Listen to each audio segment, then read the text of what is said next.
Hello दोस्तों, कैसे हैं आप। स्वागत है आपका एजुकेशन अड्डा में। उम्मीद करता हूं आप सभी अच्छे होंगे। आज हम लोग क्लास 9 को कंटिन्यू करेंगे। क्लास 9 में हम लोगों ने लाइन एंड एंगल्स पढ़ा था। लाइन एंड एंगल्स में कुछ प्रॉपर्टीज पढ़ी थी हम लोगों ने लास्ट क्लास जो पढ़ा था वो संपूरक के बारे में, इंग्लिश में कहें तो सप्लीमेंट्री एंगल के बारे में हम लोगों ने सीखा था। और सप्लीमेंट्री एंगल को किस तरीके से अप्लाई करते हैं क्वेश्चन में, उस चीजों के बारे में हम लोगों ने पढ़ा था। तो लास्ट वीडियो में जो रिमार्क आपका हो सकता था, जो बातें याद रखने वाली हो सकती थी, उस बातों को आज हम लोग यहीं से स्टार्ट करेंगे रिमार्क से। और फिर हम लोग जो है अपने क्लास को क्वेश्चन के साथ आगे बढ़ते हुए और कंटिन्यू करते चलेंगे। तो चलिए वीडियो को स्टार्ट करते हैं। और जो हमारे चैनल पे पहली बार आए हैं तो वीडियो को लाइक करें, शेयर करें और सब्सक्राइब करना ना भूलें। और एक जरूरी बात, जो जामिया का या एएमयू की क्लास 9 के लिए या आपका नवोदय के लिए क्लास 9 की तैयारी कर रहे हैं, उसके लिए ये वीडियो बहुत ही ज्यादा खास होने वाला है। क्योंकि हम लोग यहाँ जो बातें करते हैं बहुत ही बेसिक लेवल की बात करते हैं, ऐसी ऐसी बातें करते हैं, एकदम छोटे से छोटे पॉइंट को भी हम लोग यहाँ डिस्कस करते हैं, जो कि आपके कंपटीशन के लिए बहुत ही ज्यादा इंपॉर्टेंट होता है। तो जो बच्चे नवोदय की तैयारी कर रहे हैं, जामिया की तैयारी कर रहे हैं क्लास 9 के लिए, उनके लिए ये वीडियो बहुत ही ज्यादा इंपॉर्टेंट होने वाला है। या आपके नजर में जो बच्चे इस तरीके का जो प्रिपरेशन कर रहे हैं, तो आप उन बच्चों को ये वीडियो शेयर कर सकते हैं और उन्हें सलाह दे सकते हैं इस वीडियो को देखने के लिए। तो चलिए बिना टाइम वेस्ट के हुए क्लास को स्टार्ट करते हैं। चलिए तो देखिए हमारा रिमार्क क्या क्या बन सकता है। सबसे पहले हम लोग रिमार्क लिखेंगे, रिमार्क 1। और रिमार्क को लिखने से पहले हम लोग ये देखते हैं कि लास्ट में जो हम लोगों ने पढ़ा था कुछ इस तरीके से कि अगर ये 90 डिग्री का कोण बन रहा है यहाँ, है ना, ये 90 डिग्री का यहाँ कोण बन रहा है, और इस लाइन को अगर इस तरीके से यहाँ से एक लाइन हम लोग ड्रॉ कर दें, तो आपने देखा कि दो एंगल बनेगा। एक एंगल यहाँ बनेगा, एक एंगल इस जगह बनेगा।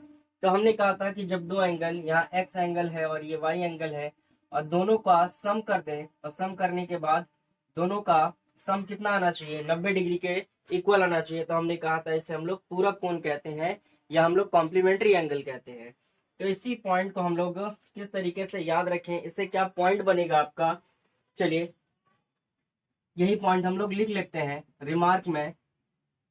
रिमार्क इसलिए लिखना जरूरी होता है ताकि आप पूरी कॉपी नहीं पढ़ते हैं। जो आपका मेन टॉपिक है, जब आप बुक रीड करना स्टार्ट करते हैं तो येलो लाइन उसमें ड्रॉ करते हैं, जो आपको इंपॉर्टेंट पॉइंट होता है, ताकि आप जब रिवीजन करते हैं ना तो वो येलो पॉइंट पे आपका नजर पहले जाता है। उसी तरीके से हम लोग पहले रिमार्क लिख लेते हैं। जो हमने पढ़ा उस चीजों का रिमार्क पहले लिख लें। रिमार्क लिखने से क्या होगा कि जब आप रिवीजन करने बैठेंगे तो आपका पहला नजर जो है वो रिमार्क पे जाएगा। और रिमार्क वो होता है जो आप जो भी पढ़ा उसका एक निचोड़ लिखा होगा। चलिए तो पहला है कि अगर कोई x डिग्री, है ना, x डिग्री वाले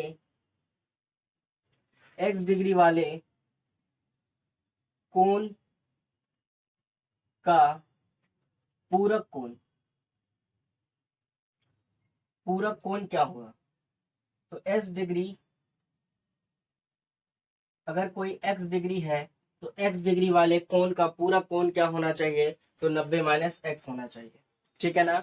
वो किस तरीके से, मान लिया कि आपने इस तरीके से एक समकोण बनाया, है ना, ये समकोण बनाया, इसका नाम दिया a और इसका नाम दिया b, और ये o बिंदु पर है। और यहीं से o बिंदु से अगर कोई लाइन कट रहा है, इसी का नाम अगर आपने c दिया, तो आपने देखा कि यहाँ एक एंगल x बना रहा है और यहाँ एक एंगल क्या बना रहा है, कुछ बना रहा है जिसे आपको पता नहीं है। तब आपसे कह रहा है कि अगर x एंगल दिया गया है तो उसका दूसरा जो पूरक कोण होगा वो क्या होगा। तो दूसरा पूरक कोण जो होगा वो होगा 90 माइनस एक्स होगा। वो कैसे होगा वो भी मैं दिखा देता हूँ अभी। ठीक है, हमने कहा कि दो कोण का सम 90 के बराबर होना चाहिए। तो आपने देखा कि पूरक कोण है तो कोण ए ओ सी प्लस कोण बी ओ सी, दोनों का सम करेंगे तो सर क्या हो जाएगा, 90 डिग्री होगा ना। दोनों का सम करने पे आपने देखा कि 90 डिग्री का कोण बन रहा है। ठीक है, फिर आपने देखा कि ए ओ सी आपसे क्वेश्चन में गिवन है कि x डिग्री दिया गया है, ये समझाने के लिए x दिया है। अगर आप क्वेश्चन बनाएंगे तो x की जगह पे कोई वैल्यू दी जाएगी। चलिए, तो ये x दिया गया है, तो दूसरा कोण आपका क्या होगा, यानी ये जो संपूरक कोण BOC है, हाँ, ये पूरक कोण क्या होना चाहिए। तब आप कहेंगे सर कि BOC का मान तभी निकलेगा जब ये जो कोण दिया गया है उसमें 90 डिग्री का कोण, 90 डिग्री में उस कोण को माइनस कर दें। तो आप देखते हैं कोई अगर x डिग्री वाले कोण का पूरक कोण क्या हो जाएगा, 90 माइनस जो कोण आपको दिया गया है। ठीक है ना। चलिए इसी पे एक एग्जांपल ले लेते हैं कि यहाँ जो है आपका 47 डिग्री, यहाँ पे आपका 30 डिग्री आपको दिया गया है ना, 30 डिग्री दिया गया है, और ये आपसे कह रहा है कि इस कोण के बारे में बताएं कि ये कोण क्या होगा। दूसरा, इसी कोण का पूरक कोण क्या होना चाहिए, तो पूरक कोण क्या होगा। आप कहेंगे कि सर कोण BOC बराबर हो जाएगा 90 माइनस 30 डिग्री।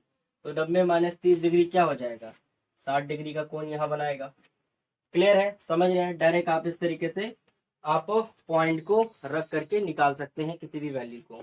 चलिए आप इसे एक बार वीडियो को पॉज करके उतार लें, या मैं यहाँ से हटता हूँ, आप इसे जल्दी जल्दी उतार लें। चलिए, आई होप आपने उसे उतार लिया होगा। अब आप देखिए कि पहला पॉइंट हमने समझा कि x डिग्री वाले, हाँ, कोण का पूरा कोण क्या होगा, 90 माइनस x होगा, यानी जो x दिया गया होगा उसी में 90 में से माइनस कर देना है। फिर हमने क्या पढ़ाया था, हमने पढ़ाया था संपूरक कोण। तो संपूरक कोण क्या है सर, संपूरक कोण उसे कहेंगे कि जब दो कोण को जोड़ेंगे, दो कोण को जोड़ने पर जब 180 डिग्री का कोण बनता हो तो उसी को हम लोग संपूरक कोण कहते हैं। फिर वही बात हमने कहा कि अगर कोई y डिग्री वाले कोण हो तो y डिग्री वाले कोण का पूरक कोण क्या होगा। तो जब सब सर दो कोण को जोड़ने पे 180 पूर रहा है, तो 80 में से अगर y कोण को माइनस कर देंगे इसी की तरह, तो क्या पूरक संपूरक कोण नहीं निकलेगा। आप कहेंगे यस सर, ये पूरक कोण निकल जाएगा। क्लियर है, इसको लिखने की जरूरत नहीं है। जो हमने पूरक कोण में किया है ना, वही संपूरक कोण में ही होगा। चलिए बात आती है पॉइंट नंबर 3 की। कह रहा है यदि दो पूरक कोण आपस में बराबर हो तो प्रति एक कोण जो है 45 डिग्री का होगा। अब आपने देखा कि दो पूरक कोण है, दोनों पूरक कोण आपस में क्या है, बराबर है। तो बराबर होने के कारण प्रति एक कोण क्या होगा, 45 डिग्री का होगा। अब देखिए पूरक कोण क्या क्या बन सकता है। अब आप कहेंगे कि सर 30 डिग्री और प्लस 60 डिग्री भी क्या हो सकता है, पूरक कोण हो सकता है ना। फिर आप कहेंगे कि 70 डिग्री और प्लस 20 डिग्री ये भी पूरक हो सकता है। लेकिन यहाँ आपसे शर्त क्या लगा दिया, आपसे शर्त लगा दिया कि दोनों कोण आपस में बराबर होना चाहिए, ये भी कोण और ये कोण आपस में क्या होना चाहिए, बराबर होना चाहिए। तो क्या 30 डिग्री 60 डिग्री 30 डिग्री का बराबर है, तो आप कहेंगे नहीं, ये कोण इस कोण के बराबर नहीं है। तो दो कोण आपस में बराबर, दो पूरक कोण जो आपस में बराबर नहीं दिख रहा है। फिर आप कहेंगे कि 70 और 20 भी पूरक कोण है, लेकिन क्या ये दोनों कोण आपस में बराबर है। फिर आप कहेंगे नहीं सर, ये ऐसा नहीं है, 70 जो है 20 के बराबर नहीं हो सकता। तब यहाँ पे कह रहा है कि जब दो पूरक कोण आपस में बराबर होंगे तो प्रति एक कोण जो है 45 डिग्री का होगा। तो ये आपका कथन क्या होगा, सत्य होगा कि ये 45 डिग्री होगा और ये भी 45 डिग्री होगा। तब आपका क्या हो जाएगा, 90 डिग्री का तो कोण बनेगा, ये पूरक कोण हो गया। तो ये हिस्सा इस हिस्से के बराबर है कि नहीं, तो आप कहेंगे यस सर, ये भी 45 ये 45 है, दोनों पूरक कोण आपस में क्या है, बराबर है। तो जब दोनों पूरक कोण आपस में बराबर होंगे तो प्रति एक कोण जो होगा पूरक, वो कितने डिग्री का होगा, 45 डिग्री का होगा। आई होप यहाँ तक आप मेरी बात समझ पा रहे हैं। नहीं समझ पा रहे हैं तो वीडियो में कमेंट करें, समझ रहे हैं तो जल्दी जल्दी लाइक करें। चलिए इसे भी एक बार आप उसे उतार लें। आई होप आप लोगों ने इसे उतार लिया होगा। चलिए हम लोग देखते हैं कि 360 डिग्री एंगल, आपने हमेशा ये पढ़ा होगा कि स्ट्रेट लाइन होगा, है ना। स्ट्रेट लाइन नहीं है, ये रे है।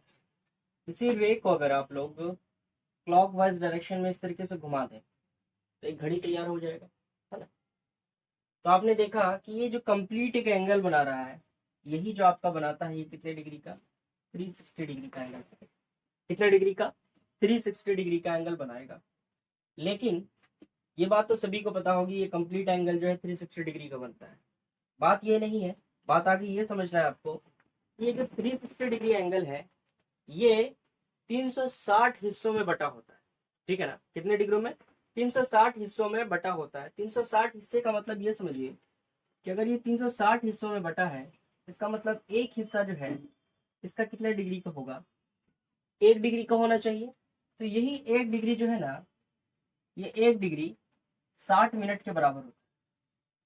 60 मिनट के इक्वल हम लोग लेते हैं, और इसी 60 मिनट को हम लोग सिंबॉलिक रूप के लिए हम लोग 60 में इस तरीके से 1 डैश देते हैं।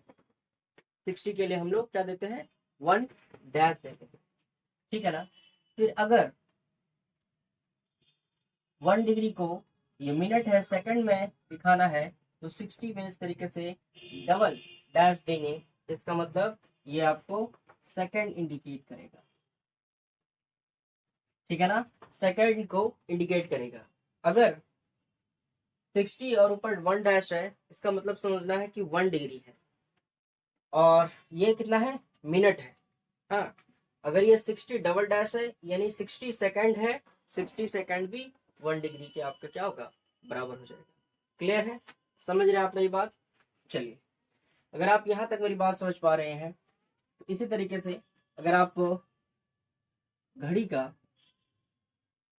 इस तरीके से कोई हिस्सा ले लें और अब बात करें कि ये 5 डिग्री है, तो आपको बताना है, ये आपके लिए होमवर्क है SW, ये आपको बताना है कि कितना, अगर ये 5 डिग्री है, हाँ, अगर ये घड़ी का कांटा 5 डिग्री ऊपर आता है, हाँ, तो आपको बताना है कि ये कितना मिनट्स शो कर रहा है, ठीक है ना।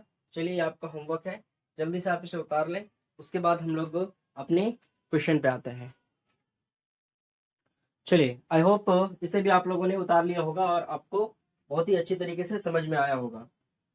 तो हम लोग अब एक क्वेश्चन लेते हैं, और क्वेश्चन लेके अपने कॉन्सेप्ट को और क्लियर करते हैं। ये एनसीईआरटी का ही क्वेश्चन है आपका, बहुत बेहतरीन क्वेश्चन है। क्वेश्चन आपके स्क्रीन पे भी है, इंग्लिश हिंदी दोनों में है क्वेश्चन। क्वेश्चन के बारे में कह रहा है आपसे कि OE, ये जो लाइन है OE, एंगल AOC को क्या कर रहा है, समद्विभाजित कर रहा है, 2 बराबर हिस्सों में बांट रहा है ना। फिर कह रहा है कि लाइन OF इस एंगल OBOC को क्या कर रहा है, समद्विभाजित कर रहा है, 2 बराबर हिस्सों में बांट रहा है। फिर कह रहा है कि ये OE जो है वो क्या है, लंब है, ये खड़ा है क्या, एक लंब है इस तरीके से, किस पर, OF पर, ठीक है। OE जो है एक लंब है, इस तरीके से लंब है, किस पर है, OF पे। तब आपको सिद्ध करना है, साबित करना है कि ये रेखा जो है AOB, रेखा AOB जो है वो हमारा क्या है, वो एक संरेखी है, यानी एक सरल रेखा है ना, संरेखी है यानी एक सरल रेखा है, ये आपको सिद्ध करना है। तो चलिए, आई होप आप क्वेश्चन समझ गए होंगे। तो जब आप क्वेश्चन समझ गए हैं, तो चलिए अपने सॉल्यूशन को लिखना स्टार्ट करते हैं। और एक बात, मैंने जो बोर्ड पे हिंदी पे लिखा है वो आपकी स्क्रीन पे इंग्लिश में भी आ रहा है, इंग्लिश वाले ना घबराए या वीडियो को छोड़ के नहीं चले जाए कि पूरा का पूरा हिंदी सेशन ही है। आपको सारा मटेरियल इंग्लिश में आपकी स्क्रीन पे आपको मिल रहा है, बोर्ड पे मैं हिंदी पे लिख देता हूँ, क्योंकि दोनों चीज को एक साथ लिखना थोड़ा टाइम वेस्ट होगा, इसीलिए मैं हिंदी में बोल भी रहा हूँ और हिंदी में लिख भी देता हूँ, ठीक है। और इंग्लिश में जो है आपको जो जो नोट्स बनाना चाहते हैं इंग्लिश वाले, वो आपको इंग्लिश में स्क्रीन पे मिल जाता है, वो आप वहां से उतार सकते हैं, ठीक है ना। तो ये भी चीज है, मैं अभी इंग्लिश में हिंदी में ही लिख रहा हूँ, कुछ पार्ट है जो इंग्लिश में भी डिवीजन कर देंगे इसका, और जो भी आपको लिखने वाली बातें हैं, जो लिखना चाहिए आपको, वो आपकी स्क्रीन पे आपको मिल जाएगा। तो चलिए स्टार्ट करते हैं। पहला है कि OE, ये जो रेखा है OE, OE कोण AOC को समद्विभाजित करता है, समद्विभाजित,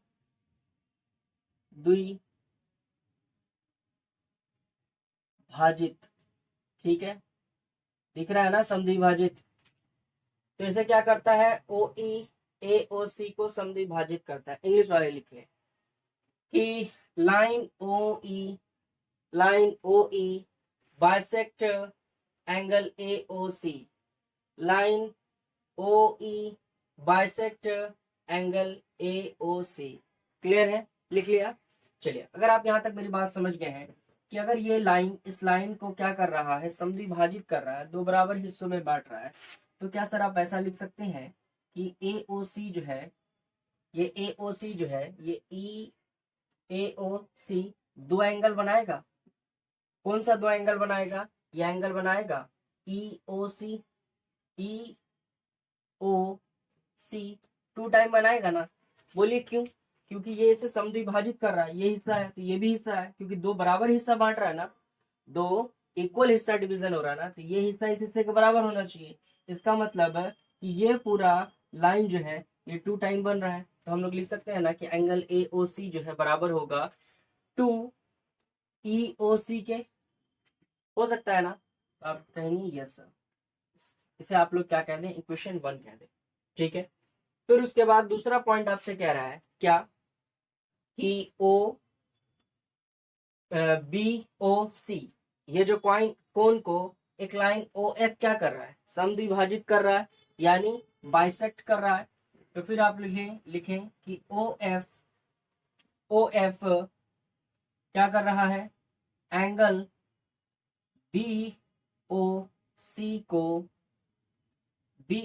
को समद्विभाजित कर रहा है। ठीक है ना, समद्विभाजित। ठीक है, वहां पे जगह नहीं था तो इसीलिए हमने नहीं लिखा था करता है, यहाँ पे भी लिख देते हैं करता है।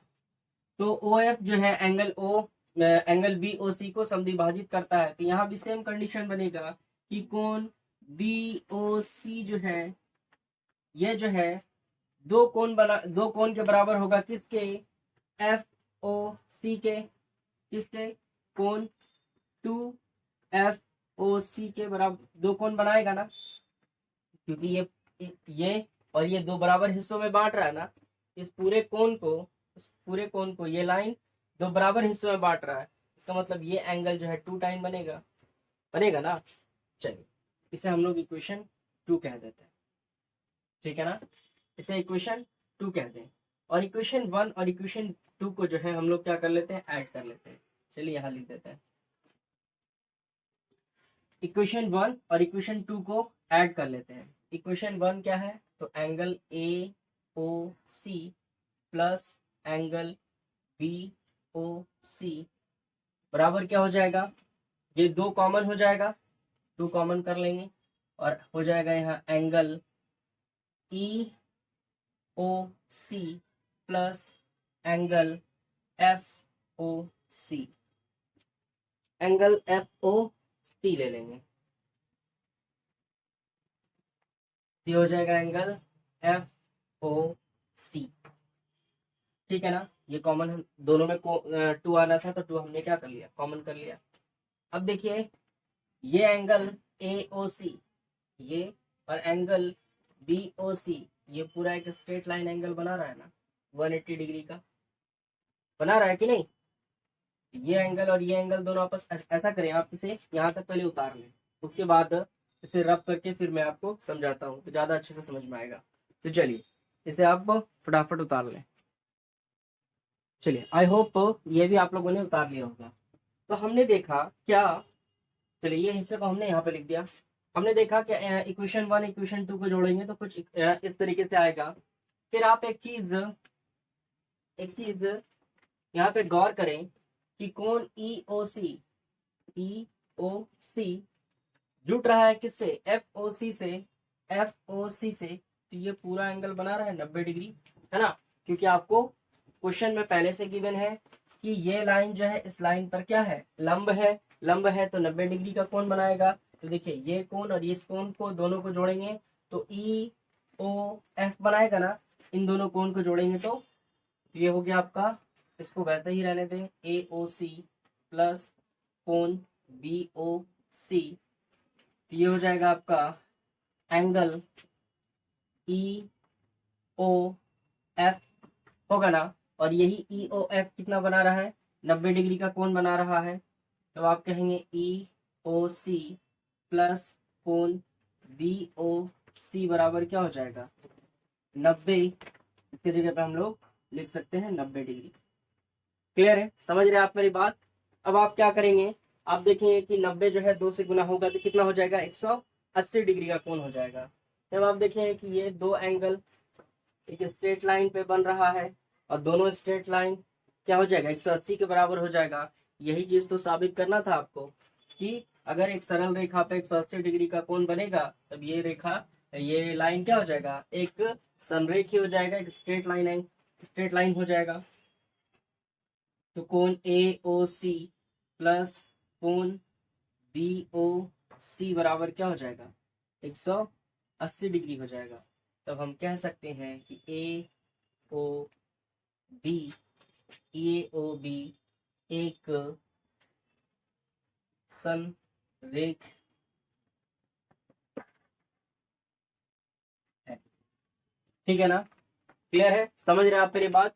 क्योंकि एंगल ए ओ सी, ठीक है ना, ए ओ सी ये पूरा एंगल एक स्ट्रेट यहाँ बन रहा है, उसके बाद बी ओ सी एक यहाँ बन रहा है, तो दोनों का सम हमने क्या देखा, दोनों का सम क्या 180 के बराबर आ रहा है। इनका इस एंगल का और इस एंगल, दोनों एंगल का सम क्या आ रहा है, 180 के बराबर आ रहा है। जब दोनों एंगल का सम 180 के बराबर आएगा तब ये लाइन कैसा कहलाएगा, ये लाइन समरेखी यानी सरल रेखी कहलाएगा। क्लियर है? आई होप यहाँ तक आप मेरी बात समझ पा रहे हैं। तो चलिए आप इसे भी उतार लें, उसके बाद हम लोग एक और क्वेश्चन लेते हैं। चलिए हम लोग बढ़ते हैं अपने नेक्स्ट क्वेश्चन की तरफ। ये क्वेश्चन जो है इसी तरीके का क्वेश्चन हमने लास्ट वीडियो में भी लिया था और एग्जांपल लेके समझाया था। तो चलिए आज हम लोग इस पर कुछ और क्वेश्चन बनाते हैं और अपने कॉन्सेप्ट को क्लियर करते हैं। कह रहा है कि एक स्ट्रेट लाइन है, स्ट्रेट लाइन पे दो लाइन जो है इस तरीके से क्रॉस हो रहा है, जहां एक एंगल बना रहा है 2x, एक एंगल बना रहा है 3x और तीसरा एंगल बना रहा है आपका 4x। तब आपको सबसे पहले जो है x का वैल्यू फाइंड करना है कि x की जगह पे x का कितना डिग्री होना चाहिए, x कितना डिग्री का कोण बना रहा है। फिर उसके बाद AOC का मान निकालें, फिर DOC, फिर उसके बाद BOC का मान निकालें। ठीक है ना, इतना काम आपको करना है। तो सबसे पहले क्या है कि एक सरल रेखा पे ये सारा कोण बना है।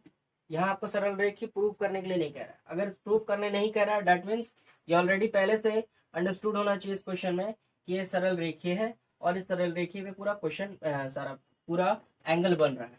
तो आपने देखा कि A B A O B एक सरल रेखा या सरल रेखा है, ए ओ बी एक सरल रेखा है। A O B is a straight line, A O B is a straight line, लिख लें, A O B is a straight line. ठीक है ना, जब ये एक स्ट्रेट लाइन है तब एंगल ए ओ डी और एंगल सी ओ डी फिर एंगल बी ओ सी तीनों का सम करते हैं तो क्या ये 180 डिग्री का कोण नहीं बनाएगा? बनाएगा कि नहीं बनाएगा? यस, ये बनाएगा, क्योंकि एक स्ट्रेट लाइन है, स्ट्रेट लाइन पर अगर तीनों कोण को जोड़ दें तो ये 180 डिग्री का कोण एक सरल रेखीय कोण बना रहा है, तो 180 डिग्री का होगा। ठीक है ना, तो 180 डिग्री का कोण बना रहा है। तो ए ओ डी जो है वो है आपका 2x, फिर आपका क्या है सी ओ डी जो है आपका 3x है, फिर आपका बी ओ सी जो है 4x है, और ये सभी के सभी किसके बराबर है? 180 के बराबर है। आपने देखा कि सब की वैल्यू सेम हो गई, यहाँ भी x, यहाँ भी x, यहाँ भी x, है ना। आपने पढ़ा है कि जब चर एक जैसा हो तो सारे चर को जोड़ देंगे। मान लीजिए कि हर जगह सब जगह क्या होता, y होता तो सबको जोड़ देते हैं। अगर यहाँ x और यहाँ y होता तो दोनों चर एक जैसा नहीं है, तब यहाँ पे हमें जोड़ने में डिफिकल्टी होती, लेकिन जोड़ भी नहीं सकते, उसको फिर इक्वेशन की मदद से हमें सॉल्व करना पड़ता। लेकिन यहाँ तीनों क्या है, x है और तीनों का पावर भी सेम है, तो सबको हम लोग क्या कर देंगे, जोड़ देंगे। इसे आप इस तरीके से समझे कि यहाँ x 2 बार है, यहाँ x 3 बार है, यहाँ x 4 बार है, तो सबको हम क्या कर देंगे, सम कर देंगे, जोड़ देंगे। तो जैसे ही आप सम करते हैं तो 3 2 5 5 4 9 यानी 9x आ जाएगा, और इक्वल किसके है सर? इक्वल है 180 के, है ना। और 9 जो है लेफ्ट से राइट चला जाएगा, तो जैसे ही 9 लेफ्ट से राइट जाएगा तो ये 9 डिवीजन में हो जाएगा, तो 180/9, 9 के टेबल में ये 2 टाइम में कट जाएगा।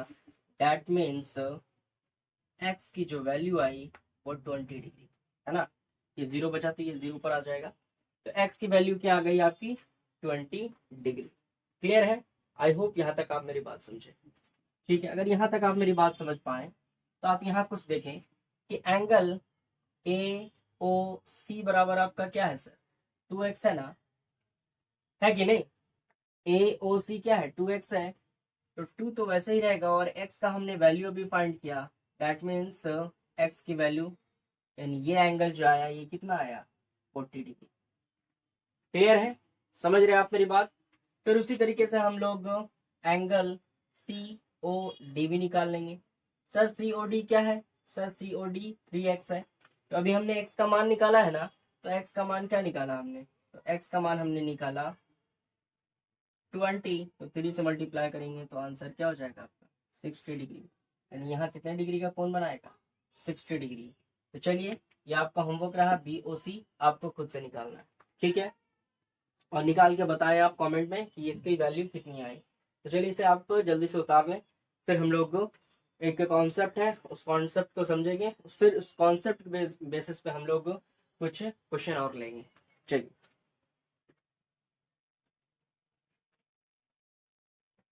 चलिए आई होप आपने इसे भी उतार लिया होगा। फिर हम लोग जो है कुछ 2 पॉइंट है, एक है आसन कोण एडजेसेंट एंगल, दूसरा है सम्मुख कोण वर्टिकली अपोजिट एंगल। इन 2 पॉइंट को समझते हैं। पूरे 9th में इन दोनों पॉइंट का यूज बहुत जगह है, खास करके वर्टिकली अपोजिट एंगल। जब आप थ्योरम स्टार्ट करेंगे, जो प्रूव करने वाला क्वेश्चन सब बनाएंगे ज्योमेट्री में, तब उस जगह जो है वर्टिकली अपोजिट एंगल का बहुत सारा यूज होना है। ठीक है, उसके बाद एडजेसेंट एंगल का भी यूज होना है। तो समझते हैं एडजेसेंट एंगल है क्या और वर्टिकली अपोजिट एंगल क्या है, यानी सम्मुख कोण। तो इसके लिए हम एक फिगर बनाते हैं इस तरीके से। ये हमने एक फिगर बनाया और इसका नाम रख दिया, ये ए है, ये ओ है, और यहाँ बी बना, और यहाँ क्या बना, यहाँ सी बना। ठीक है ना? तो आपने देखा कि यहाँ 2 एंगल बन के तैयार हुआ, एंगल 2 एंगल बन के तैयार हुआ। आपने देखा कि एक एंगल बना ए ओ बी, है ना? फिर आपने देखा कि एक एंगल बना बी ओ सी। तो आसनसूल नहीं, आसन कोण, है ना, आसनसूल नहीं। चलिए एडजेसेंट एंगल, यानी कि अगर कोई 2 कोण बन रहा है किसी रेखा पर, किसी 2 रेखा से 2 कोण बन रही है, किसी एक रेखा से 2 कोण बन रही है, तो वहां आपको ये देखना है कि उसका एक कॉमन पॉइंट होना चाहिए, कॉमन रेखा होना चाहिए, है ना? क्या अगर हम इस लाइन बी लाइन को हटा दें तो क्या ये 2 कोण बनेगा? आप कहेंगे नहीं। यानी वैसा 2 कोण जिसका एक कॉमन, है ना, कॉमन लाइन हो, कॉमन रे हो, उसी जब ये एक दूसरे, तभी ये एक दूसरे का क्या कहलाएगा, आसन कोण कहलाएगा। यानी A O B, angle A O B जो है वो किसके आसन है, बी ओ सी। आसन मतलब आश्रित होना, है ना? ये इस पर आश्रित है ना, इस लाइन पर ये एंगल और ये एंगल दोनों आश्रित है। अगर ये लाइन को हटा देंगे ना तो ये पूरा एंगल बन जाएगा ए ओ सी, ए ओ सी पूरा एक बड़ा एंगल बन जाएगा। लेकिन अगर ये लाइन को बीच से हमने ड्रॉ कर दिया तो हमने देखा कि यहाँ 2 कोण बना, ये इसके आसन है, ये इसके आसन है। ठीक है ना? तो आसन कोण में हमेशा देखना है कि अगर एक कॉमन लाइन से, कॉमन रे से 2 कोण बन रही हो, तो उसी कोण 2 कोण को हम लोग एक दूसरे का आसन कोण कहेंगे। ठीक है ना? क्लियर है? ज्यादा कोई बड़ी बात नहीं है इसमें। इसमें बहुत सारा फिगर हो सकता है, जरूरी नहीं कि इसी तरीके से फिगर हो। फिलहाल आपको सिर्फ ये याद रखना है कि एक कॉमन हो, 2 कोण के बीच में एक कॉमन रे होना जरूरी है ना? अगर एक कॉमन रे नहीं है, 2 ही रे से बन जा रहा है, हाँ, तब उसे हम लोग क्या बोलते हैं, आसन कोण यानी एडजेसेंट कोण नहीं कहेंगे। क्लियर है? चलिए उसके बाद हम लोग पढ़ेंगे सम्मुख कोण। ये ज्यादा इंपॉर्टेंट, इसका यूज जो है बहुत ज्यादा होता है। ये एक लाइन दूसरे लाइन को क्या कर रहा है, प्रतिच्छेद कर रहा है। क्या कर रहा है, प्रतिच्छेद कर रहा है, यानी यानी इंटरसेक्ट कर रहा है।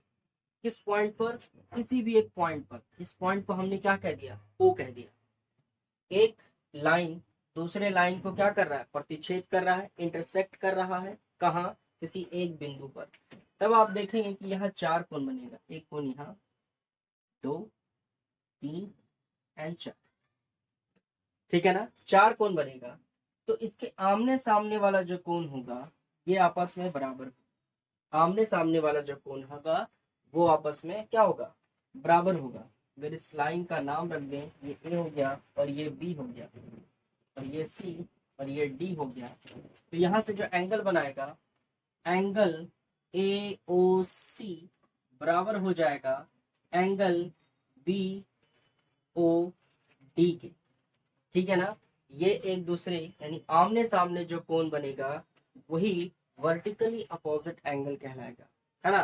तो A O D vertically opposite angle है किसके, बी ओ सी के। तो वर्टिकली अपोजिट एंगल एक दूसरे के क्या होते हैं, बराबर होते हैं। क्लियर है, समझ रहे आप मेरी बात। जैसे हमने ए ओ सी बी ओ डी के बराबर किया है, वैसे ही ए ओ डी बराबर हो जाएगा बी ओ सी के। किसके कारण, वर्टिकली अपोजिट एंगल के कारण, यानी सम्मुख कोण के कारण। क्लियर है, ये बात आप समझ पा रहे हैं। अगर यहाँ तक आप मेरी बात समझ पा रहे हैं तो हम लोग नेक्स्ट वीडियो में एक एक्स्ट्रा क्वेश्चन जो आपका एनसीईआरटी से थोड़ा हटके है वो क्वेश्चन स्टार्ट करेंगे। फिर उसके बाद जो है हम लोग अपना एनसीईआरटी का लगभग सारा क्वेश्चन हम लोग नेक्स्ट वीडियो में डिस्कस करेंगे। तो जो प्रिपरेशन कर रहे हैं किसकी, जामिया के लिए, क्लास 9 के लिए, या आपका नवोदय में क्लास 9 के लिए या क्लास 8 के लिए जो तैयारी कर रहे हैं जो बच्चे, वो इन वीडियो को देखें, आपके लिए ज़्यादा ही यूज़फुल होगा। और जो आपके दोस्त में इस तरह की तैयारी कर रहे हैं आप उन्हें शेयर करें और ज़्यादा से ज़्यादा प्यार दें भाई के चैनल को, और इसे ज़्यादा से ज़्यादा लाइक करें। तो चलिए आज अपने सेशन को यहीं पर एंड करते हैं। Thank you.